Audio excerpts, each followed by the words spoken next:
How's it going, everyone? This is Matt Lemire here. I hope all of you guys are having a wonderful day and are kicking off a great start to your holiday vacation wherever you are in the world.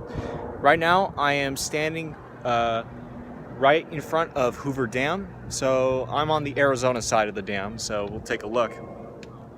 All the way down there. Yep.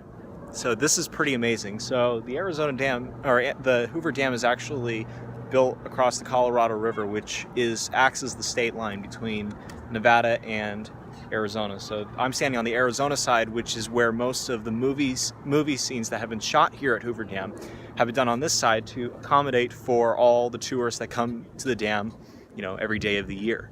So you might recognize the Hoover Dam from the Transformers movies. Really, it was just in the first film. Carbon dating puts the cube here around 10,000 BC. President Hoover had the dam built around it.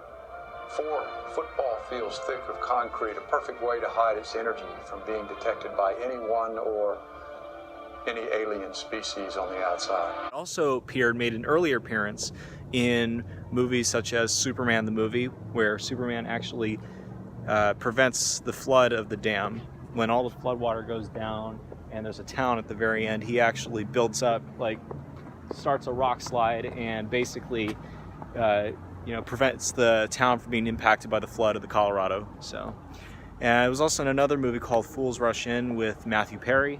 So, in this video, I'll be heading to the Las Vegas Strip, going to look around at some of the hotels and casinos, and I'll also get to show you the exclusive footage of the rodeo I went to on my birthday, so it's pretty cool. But before I begin, I'll show you just a little bit more footage of the dam, show you maybe some photographs and more pictures. This is pretty cool. I'm glad to be here. So enjoy the video, guys.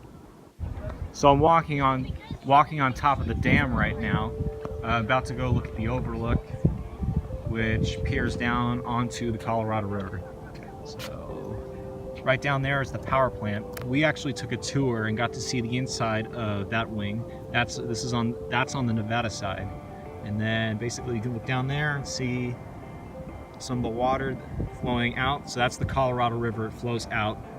Here's the actual dam wall.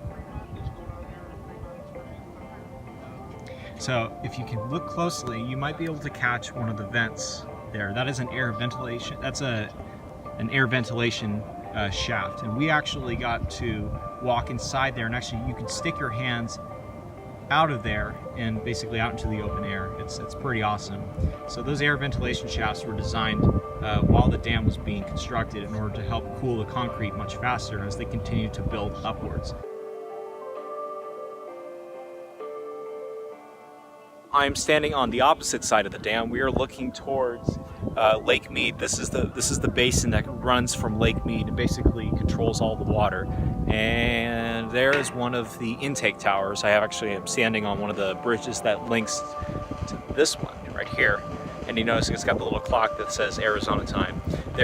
On the opposite side of the dam has the Nevada time, which is pretty interesting. You're in 2 different time zones technically. If you guys can take a look right along the cliff face here, you can actually see why it's basically whitish in color and then stops and turns back to the brownish color. That's actually because back in 1983, Hoover Dam actually had almost flooded to its maximum capacity and almost flooded over the top of the dam down into the Colorado. So that's actually the maximum height that this basin has got. So that's pretty darn scary.